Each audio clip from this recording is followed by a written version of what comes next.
Good afternoon. My name is Mark Garrigus. I, along with Cliff Gardner, represent Lyle and Erik Menendez. I also have here today Alex Kazarian, Satara Kasim is somewhere, and Tina Glandian, who have been working for the last 18 months in order to get a release for Lyle and Erik Menendez. A couple of weeks ago, and so that you understand the background of it, back in May, we filed a writ of habeas corpus. A judge in this courthouse, Judge William Ryan, issued what's called an informal request for a reply. That informal request for a reply was to ask the DA to respond to the allegations of new evidence.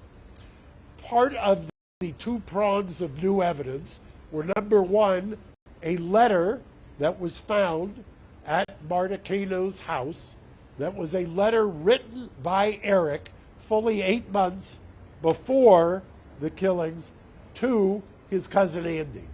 His cousin Andy testified at the trial. However, in the second trial was demeaned as making this up or was not true. This letter now shows or corroborates that Andy was telling the truth.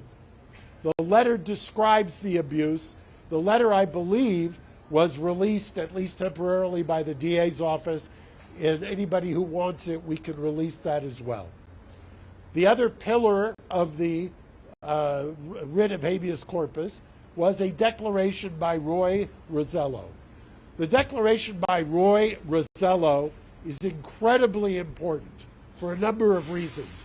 Number one, Roy Rosello, who was a member or a then member of the band Menudo, was and took great courage at Nuri's finding him and talking to him to sign a declaration that said that he too was assaulted by the father, and not only assaulted, but it happened at the house.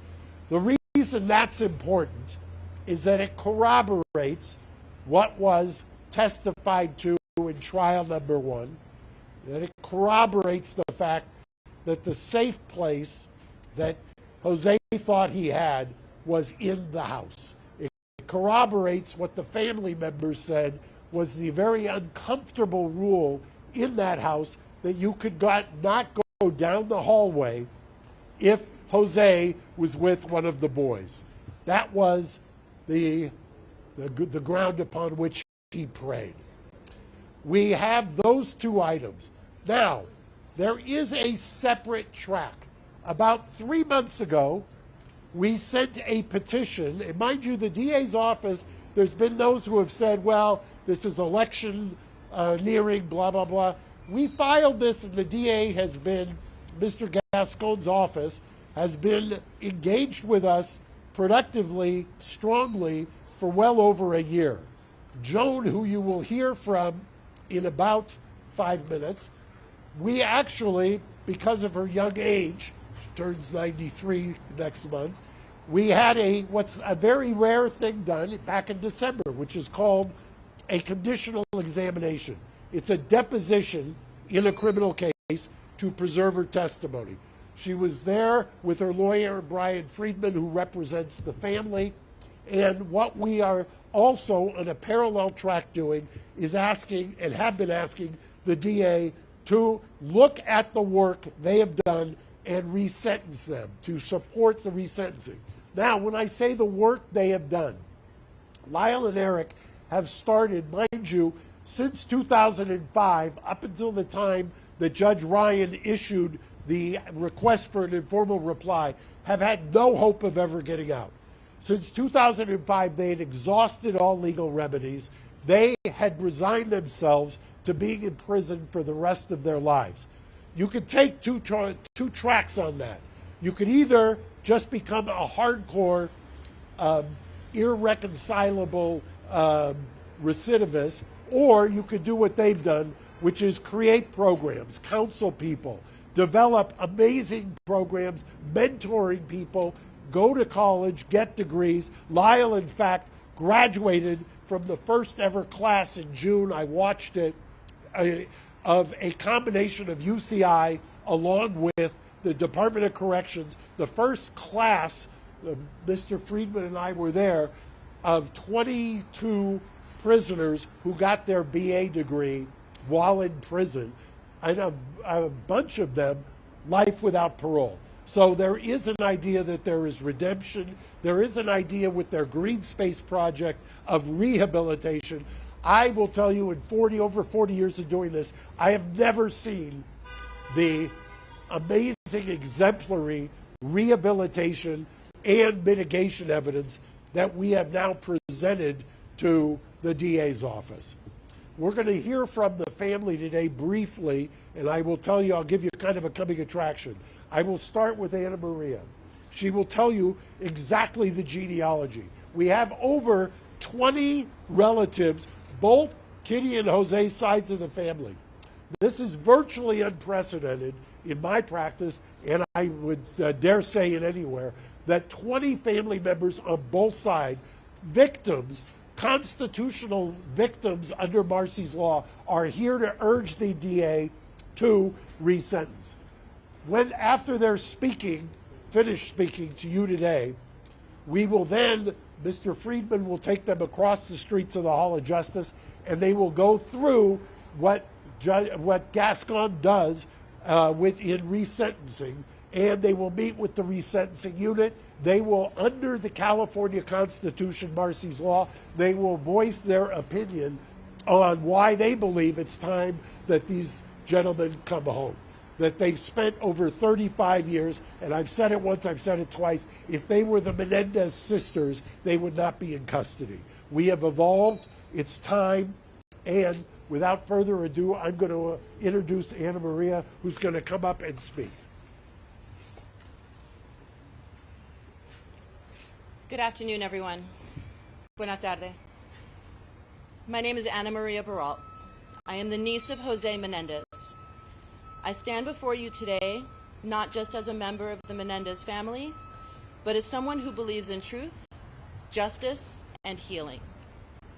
Before I get started, I just want to say that I know this is an election season, but for us, this is not a political issue. This is about truth, justice, and healing. On behalf of our whole family, it is my honor to formally introduce our new coalition, Justice for Erik and Lyle. Like so many others, I struggled to process the events of that fateful August day and the loss that I felt. Over time, it became clear that there were two other victims there on that day, my cousins Lyle and Erik. Lyle and Erik would continue to be victimized. They would be victims of a system that wouldn't hear them. And they would be victims of a culture that was not ready to listen. They would be mocked. They would be called cold-blooded killers, left to rot in jail and denied any hope of redemption. If Lyle and Erik's case were heard today, with the understanding we now have about abuse and PTSD, there is no doubt in my mind that their sentencing would have been very different. And yet, despite their circumstances, they have chosen a life of light. Without hope of release, they persevered. They have sought to better themselves and serve as a support and inspiration for survivors all over the world. Their continued incarceration serves no rehabilitative purpose. It's time to recognize the injustice they've suffered and allow them the second chance they deserve. Now here we are, both sides of the family united, sharing a new bond of hope. Hope that with the re-examination of their case, a new outcome will be reached. Hope that this 34-year nightmare will end and that we will be reunited as a family. I am here to ask the District Attorney's Office to take into account the full picture, the truth that was hidden for so long. Lyle and Erik deserve a chance to heal, and our family deserves a chance to heal with them. Please join us. Visit www.justiceforerikandlyle.org and sign our petition. And if you'll indulge me, I have two more statements to read. The first is from my mother, 85 years old, Terry Baralt, the sister of Jose Menendez. She can't be with us today due to health challenges, but she sent me this. I'm sorry that I can't be there in person to support my nephews, Lyle and Erik. I begin chemo soon and my doctor says no flights. I need to be strong. I wish to make it clear that I stand firmly with this family. I am Lyle's godmother, and I love them both very, very much. My nephews have spent 3 decades in prison helping others. I have seen great growth in them. Even the law enforcement supervisors and corrections have written letters to the court asking for their resentencing and release. Millions across this country agree. I implore the district attorney's office to end our prolonged suffering and release Lyle and Erik back to our family. 35 years is such a long time. My prayer is that I live long enough to see my nephews again and to hug them once more. I have another statement, and this is written by a family member of Marta Cano and Andy Cano, that Andy, the one to whom the letter was written. This is written by one of Marta's children. Thank you for giving our family the opportunity to express our thoughts during this pivotal time in Lyle and Erik's case. Our family's tragedy has always been very public and has been extensively covered by many media platforms. Marta and Andy Cano would have wanted to speak today, but unfortunately they are both unable to do so. Marta is in memory care, but she spent decades supporting Lyle and Erik. Sadly, we lost Andy shortly before his 30th birthday, and we miss him every day. Both Marta and Andy deeply loved Lyle and Erik. They both believed in justice, but they also believed in second chances and forgiveness. It has been 35 years since this happened, and we feel enough penance has been paid. It is time for them to be released and for all of us to move on and continue healing as a family. Again, if you want to help, please join us at justiceforlyleanderik.org and sign our petition. With that, I'm going to be followed by several members of the Anderson family. First will be Alan Anderson. He's the nephew of Kitty Menendez. Of Kitty Menendez. And the second will be Karen, the niece of Kitty Menendez. But first, Joan Vandermillen, sister of Kitty Menendez. Please join us.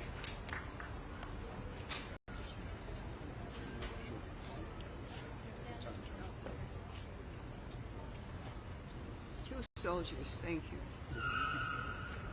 Come right here, Lenny.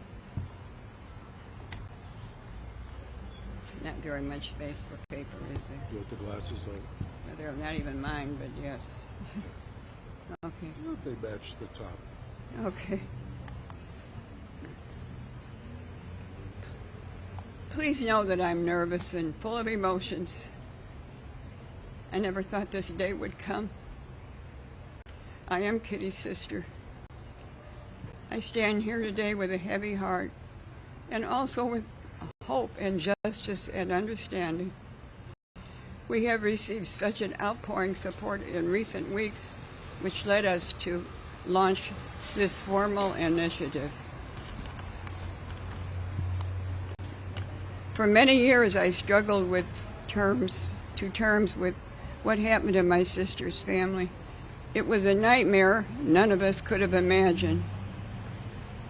But as details of Lyle and Erik's abuse came to light, it became clear that their actions, while tragic, were the desperate response of 2 boys trying to survive the unspeakable cruelty of their father. As their aunt, I had no idea of the extent of the abuse they suffered at the hands of my brother-in-law. None of us did. But looking back, I can see the fear and tension that their father had instilled on them. They were just children who could have been protected and were instead brutalized in the most horrific ways.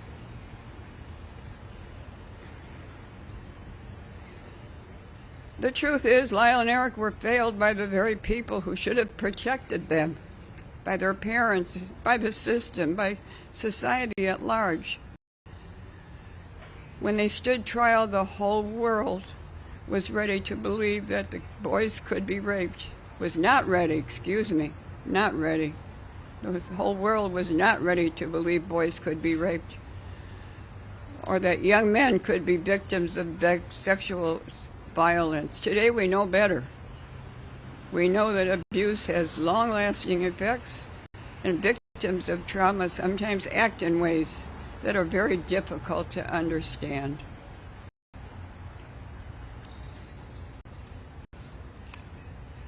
In the years since their conviction, society's understanding of sexual abuse and its psychological impact has grown significantly. We understand that a person doesn't need to fit a specific mold, whether it's gender or socioeconomic status, in order to experience abuse.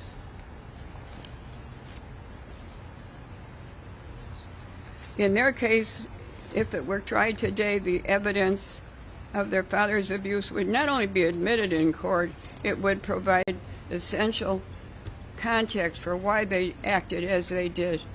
No jury today would issue such a harsh sentence without taking their trauma into account. Lyle and Erik have already paid a heavy price, discarded by a system that failed to recognize their pain. They have grown, they have changed, and they have become better men despite everything that they've been through. It's time to give them the opportunity to live the rest of their lives free from the shadow of their past. While I recognize it is election season, this isn't about us or about the politics. It's about finding the truth, delivering justice, creating space for healing. I want to thank everyone who has reached out to our family in recent days and weeks, asking how they can help. Today we have an answer. Please sign our petition at www.justiceforerikandlyle.org and urge the district attorney's office, no matter who holds the DA position, to consider all the evidence, both old and new, and to bring together justice for the family. And thank you very much for listening to me. I'm sorry I'm so nervous I can't help it.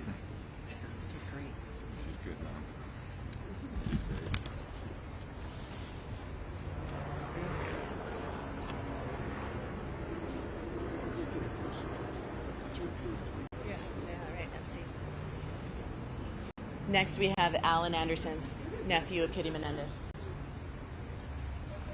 Hello, and thank you everybody for being here. Hello, my name is Brian A. Anderson Jr. I am the Kitty of Menendez. I'm Kitty Menendez's nephew. I am proud to be a member of this family and to help spearhead this formal effort to organize and galvanize all the support we have received. Together, I believe we can finally bring justice for my cousins, Lyle and Erik. I've known Lyle and Erik my whole life. I can tell you without a doubt that they are not the villains they've been portrayed as. They were boys, young, scared, and abused by their father in ways no child should ever experience. You, the media, focused so much on their actions, but they never were able to tell the full story of their abuse that drove them to such desperate measures. When I think about the pain and suffering they endured, it breaks my heart to know that the system failed them so profoundly. They tried to protect themselves the only way they knew how. But instead of being seen as victims, they were vilified. Their father's abuse was dismissed, their trauma ignored, and their truth mocked by millions. Today, we know that trauma can lead to actions that, while difficult to understand, are rooted in survival. Lyle and Erik acted out of fear, but the jury never heard the full story. If their trial were held today, their father's abuse would be front and center in their defense, and I believe the outcome would be very different. Lyle and Eric are not the same people they were 35 years ago. They've shown that they are more than their past. They are survivors and deserve a chance to rebuild their lives. They are no longer a threat to society. Please do not misconstrue this to be political. Justice should prevail and transcend politics. I am asking the District Attorney's Office, regardless of who the DA is or becomes, to reconsider their case with the knowledge we now have about their abuse. Lyle and Eric deserve a second chance to heal, a chance to be free, and to live the rest of their lives without the shadow of their past hanging over them. I firmly believe that if they were to come to my house, knock on my door, I would answer that door, I would welcome them in with huge hugs, my wife would make them a dinner, and I'd give them a pillow and a place to sleep. Thank you for being here today, supporting Justice for Lyle and Eric. Please go to our website, learn the truth about their story, and sign our petition. Thank you.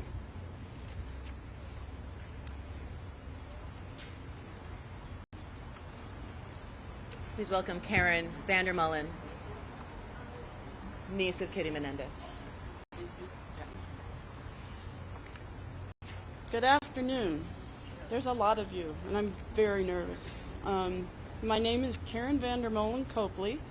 I am Kitty Menendez's niece, and I'm here today speaking out because I have believed for many years that the truth needs to be known about what really happened to my cousins Lyle and Eric. From the beginning, I believed Lyle and Eric were victims of their father's abuse. I grew up knowing and feeling something wasn't right. The feeling in their house and the father-son interactions were just off. But it was not until the first trial that the full horror of what they had to live through came to light. My sister Diane had evidence of their abuse. That was not even allowed to be presented at the trial. I cannot help but think of how things would be different if the world had known the truth back then, or if they had been the Menendez sisters. Adults of abuse have difficulty getting out of their situations, and yet these were two young boys who were never allowed to make decisions on their own. They lived in constant fear and were unable to make any other decisions than the sexual violence that they were taught at the very hands of people who were supposed to love and protect them. Their sometimes misunderstood behaviors were cries for help that many of us wished we had realized and responded to far sooner. What happened is tragic, but I forgive my cousins. I have forgiven them forever because I know they were acting out of fear and desperation. These were children, just 6 and 8 years old, who didn't understand their own bodies. No child should ever have to endure that kind of pain. This abuse trapped them. It was painful and it terrified them. Their father's abuse shattered their lives and the family's lives, and the courts failed them, failed to recognize their trauma, compounding this tragedy. We live in a time now where we understand how abuse can shape a person's actions, male or female. We live in a time now where we understand what trauma does to the brain development of a child. If Lyle and Eric's trial happened today, the outcome would be drastically different. The evidence of their father's abuse would have been a central part of their defense. and it's very likely they would not have received such harsh sentences. Lyle and Eric have spent most of their lives in prison, paying for their actions. During that time, they have become supporters and advocates for children who have suffered sexual violence. I believe they have suffered enough. I ask the district attorneys to take into account the whole truth and nothing but the truth. I believe they have paid for their crimes, and we as a family have all suffered enough. We are here for them and ready to support Erik and Lyle after released. This is a time for truth and justice, and the time for the path to healing. It is time for Erik and Lyle to come home. We are here for them. Please visit our website and sign our petition. We would love nothing more than for our mom to be able to wrap her arms around Erik and Lyle outside prison walls before she is unable to do so. Thank you. Thank you all.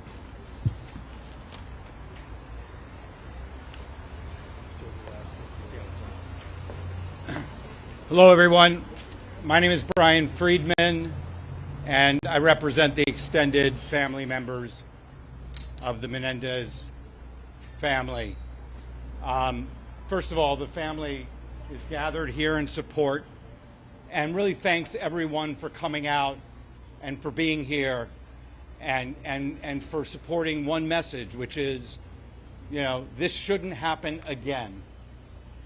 And this needs to stop now.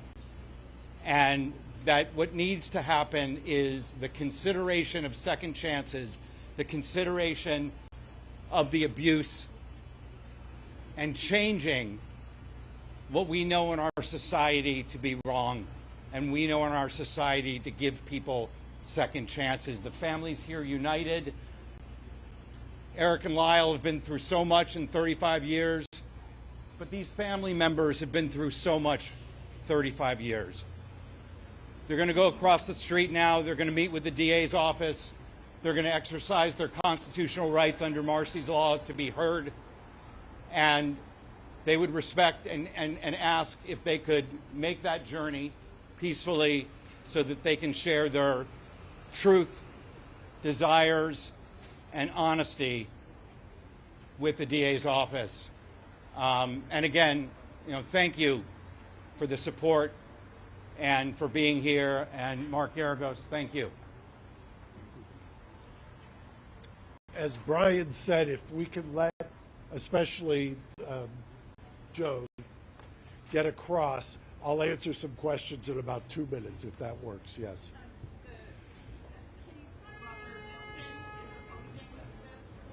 Yeah, I'll speak to that in just 1 minute. If you wait just 2 minutes, we have stuff to talk about there. Unless you want to say something about that. You wait until you go across.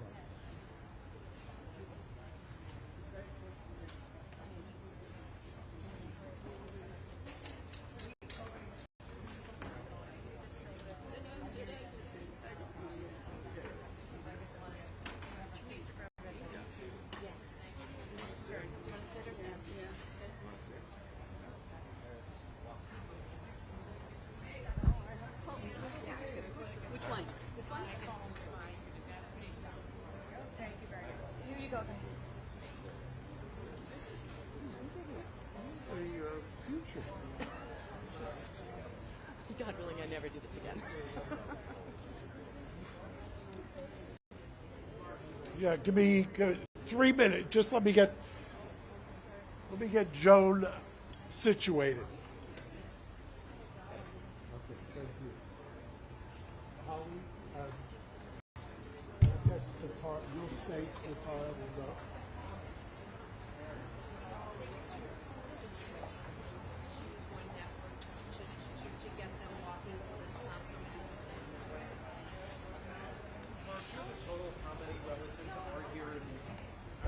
Over 30. Over 30. You should have said that before. What are you asking, sir? We'll get it, so we can do that. Thank you. Okay, yes.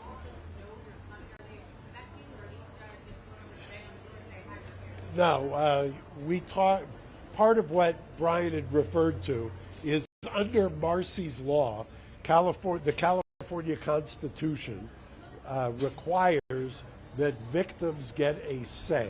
So what we did is the DA's office, when they heard that we were doing the press conference, extended the invitation for the family to come over and hear about Marcy's law, to hear about exactly what their feelings are.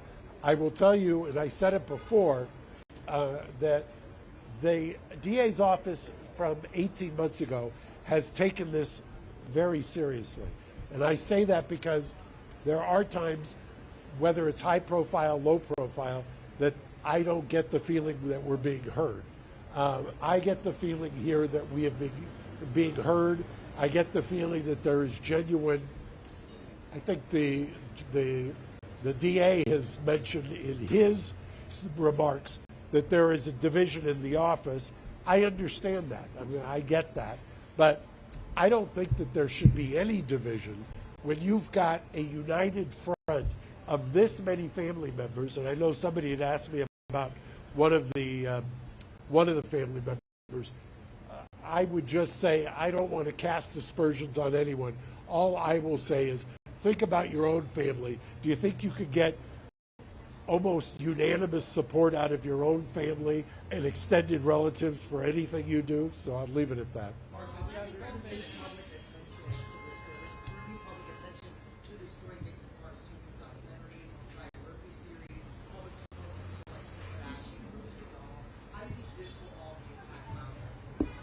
Well, I think interestingly, and I don't know how you measure something like this, but I have been, obviously I was practicing when this trial took place. I remember in 1994 representing a woman in Pomona, and we used the battered woman syndrome, and she got a voluntary manslaughter, she got probation. And I remember at the time being struck by the idea, and I've confirmed it now in the transcripts of their second trial, struck by the idea that the DA's office on the second trial took the position, and it may not have been wrong at the time, that the battered woman syndrome, that something that diminishes your intent, did not apply to child abuse. And that was on the record, and that's what the judge ruled. So how do I think, how has this evolved? First of all, the younger generation, I hate to say that, it makes me seem old, but there has been a movement. I think that what happened is that when the Ryan Murphy series came out, it was such a caricature of them that the pendulum swing backlash actually created a focus on it, and people then took a look. I know that I've seen some of those videos of the first trial that was televised, where the DA's office was taking the position that men could not be raped, they don't have the equipment. And you've seen all kinds of arguments along those lines. That is unfathomable in today's age to people who weren't alive back then. So I think that evolution has been, frankly, seismic.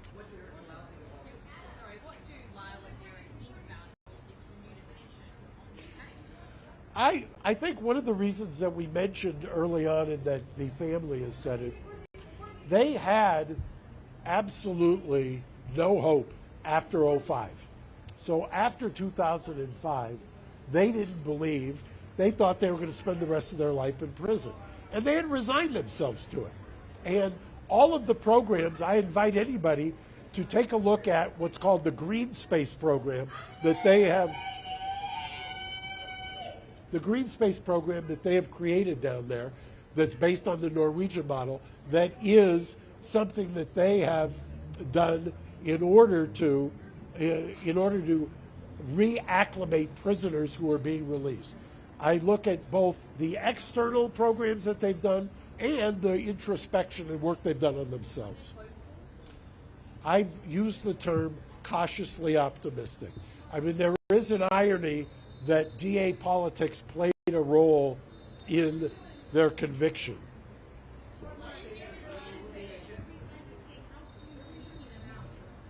Well, look, I've said it before, and Joan, who you saw, her birthday is November, I want to say the 26th. She turns 93. Nothing she'd like more than to have them home for Thanksgiving.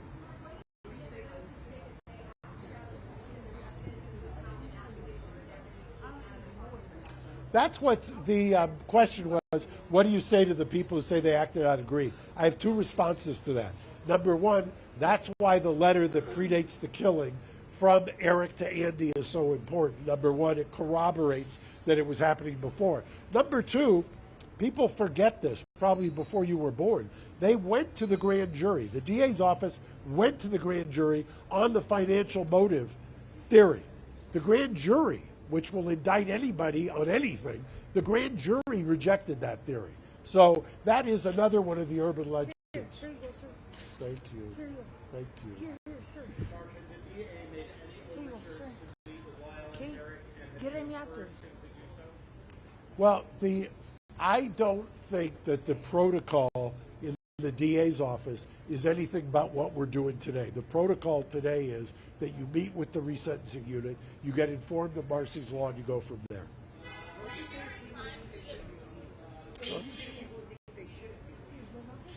I don't know. I will tell you, I've represented, excuse me for 1 second. Okay. So I don't know that they're, other than one-offs, and there's always going to be one-offs. I mean, it's the criminal justice system. It was a polarizing case. Remember, part of what happened was, back in the 90s, they became a caricature. They were parodied on Saturday Night Live.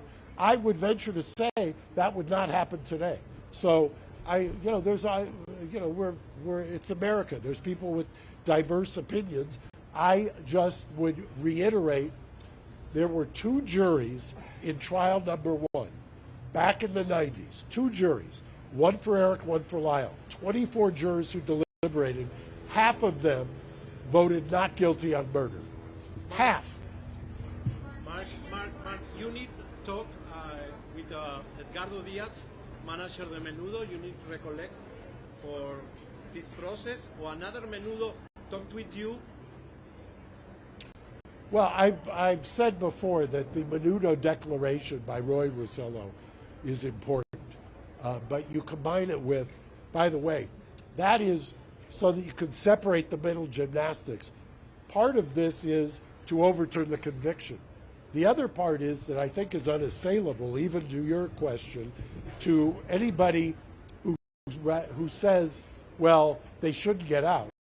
The law in California is crystal clear. Resentencing, they qualify under the resentencing laws on every single factor. It's almost, I hate to say that anything's a slam dunk in the criminal law, but under the resentencing laws in California, they clearly qualify. We filed originally for the conviction to be overturned. That's what a writ of habeas corpus is. The other component of this is a resentencing. So it's two tracks. You can pause the habeas while you consider the resentencing. So it's walking and chewing gum at the same time. What? If the habeas would be granted, you would get a new trial.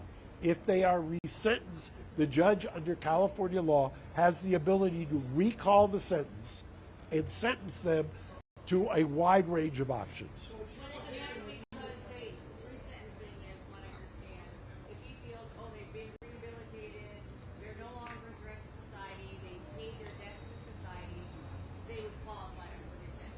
Correct. And in fact, I will also tell you, and we may release it tomorrow, part of the mitigation package that we presented to the DA are letters from correctional officers, high-ranking correctional officers, who attest to the phenomenal rehabilitation.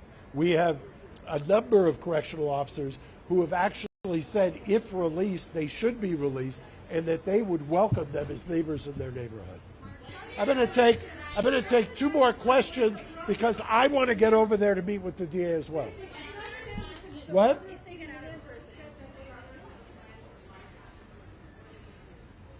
I won't speak to whether they have a plan. I just think that in order to get through each day, that you've got to just ground yourself. It's a long road from life without for almost 17 years to being hopeful. So that's, I kind of went. One last question. What is your response to Ryan Murphy's comments about the brothers specifically, that what happens to them, this show's best after another 30 years, and the brothers will be out of prison by Christmas? Some wag, I don't know who it was, I could give him credit, said about Ryan Murphy that of course he's going to take credit.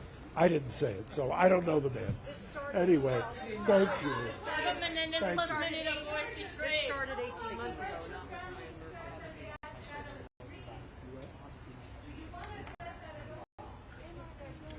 All right, you guys, thank you. If you have any other questions, you can email me at holly_baird@garagos.com. Yes. And we will be sending out a press release along with a link to the press conference as well, and it will be in Spanish. Correct, yes. Can we get the mural photos? Yeah. Your project? No. Mural photo. Okay, I got it. Text you so I can remember that. One second, say it again. Correct.